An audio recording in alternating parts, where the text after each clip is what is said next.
stock market crash is still coming. And this was after the 2008 crash. And the reason I could predict that the 2008 crash was just a prelude for the bigger crash coming, which we are in today in 2022. Well, I think why is there inflation is they're trying to prevent the collapse. And Jim Rickards, he's one of the smartest guys I know.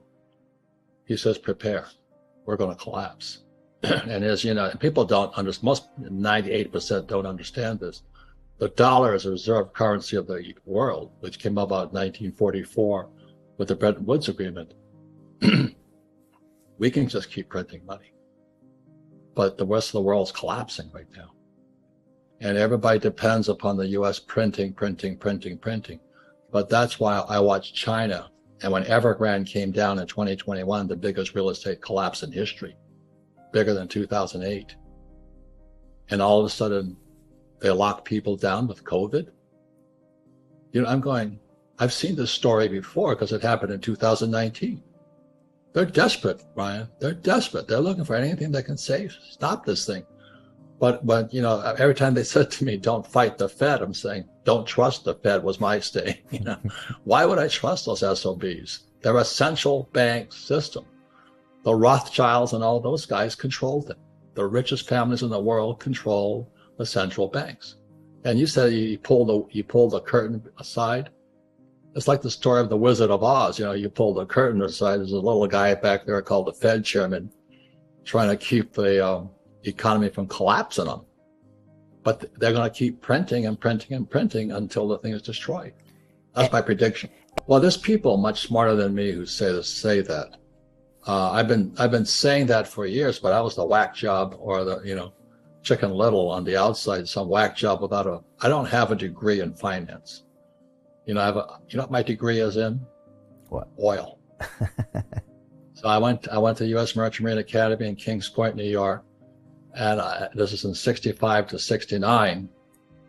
And I studied oil. So when Biden, as soon as that communist, I go to military school.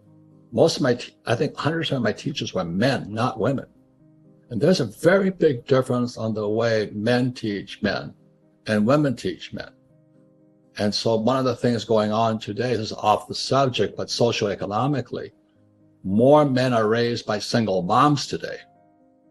And the reason for that is back when in history, if you are a mom with a kid and you had a husband that wasn't making it, it was better for you to divorce him so the government would take care of you. So what happened back in the 50s and 60s was that the government became the parent because it supported the mothers who take care of the kids. So we have a whole generation of fat boys coming up. Just recently, it was all over the news in America, the U.S. Army cannot find men, soldiers. 1 out of 4 18-year-olds cannot qualify to meet the Army's needs. 1 out of 4 teenage boys are too fat and huggy. They can't make the physical. But economics, as you know, Brian, is kind of a philosophy. So it's like Christianity is different than Buddhism or Hinduism or Muslim. So economics is kind of a economic religion, to keep it simple. Yeah. So when you read Marx, most academics, like my poor dad, who was a PhD from Stanford University, was a Marxist, but they don't know it. They're not bad people. They're not bad people, but without financial education, they got no choice. They believe in labor unions. They believe in the tax the rich. They believe the abolition of private property. That's all Marx. If you read his book here, it's in here. So that was in 1965. I'm an 8-year-old kid getting yelled at and screamed at military school in New York. And actually, I wrote Rich Dad, Poor Dad in response to the Communist Manifesto, answering the question, why don't we teach money at school? It's not a mistake, Brian. It's not a mistake. Because what Marx predicted has come to us, 1848. Okay?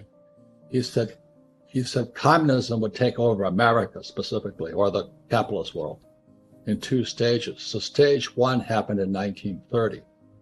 In 1930, the Frankfurt School out of Berlin sent teachers to Columbia University Teachers College. That was in 1930. So communism invaded America through our teacher system. And that's why most teachers are Marxists, like my poor dad. Not bad people, Right. they think they're doing the right thing, Right. but Yeah. they don't know how to make money. They want a pension, they want all the benefits and all that other stuff. They belong to labor unions. And what Marx says was, workers of the world unite, join a labor union. So my poor dad, well, my rich dad was anti-labor, and my poor dad was the head of the teachers union. So again, that's why I'm screwed up, Brian. I just call it economic religion. Yeah. Yeah. So capitalism is a religion, and Marxism is a religion. So is fascism. So is all those things. So when you can get it from that perspective, you have more options to choose which one you like. But the biggest problem today, again, is we have no financial education in our schools. But this is what's worse. I'm in New York City, 65 to 69, when studying oil. I drove tankers with Standard Oil. I invest in oil wells today. I don't investigate in oil stocks. I want the real stuff. The Fed cannot print oil, Brian. You know that. Not yet. So what happened, my digressing. So when Biden took the Keystone Pipeline XL, whatever it is, off the list, oil went from $30 a barrel to $130 a barrel in a few days. So in other words, inflation went through the roof. It wiped out the middle class and the poor. But a guy like me who invests in oil wells, not oil stocks, I made so much money, because when the price of oil went up to 130 today, I think it's 105. I'm creaming it right now.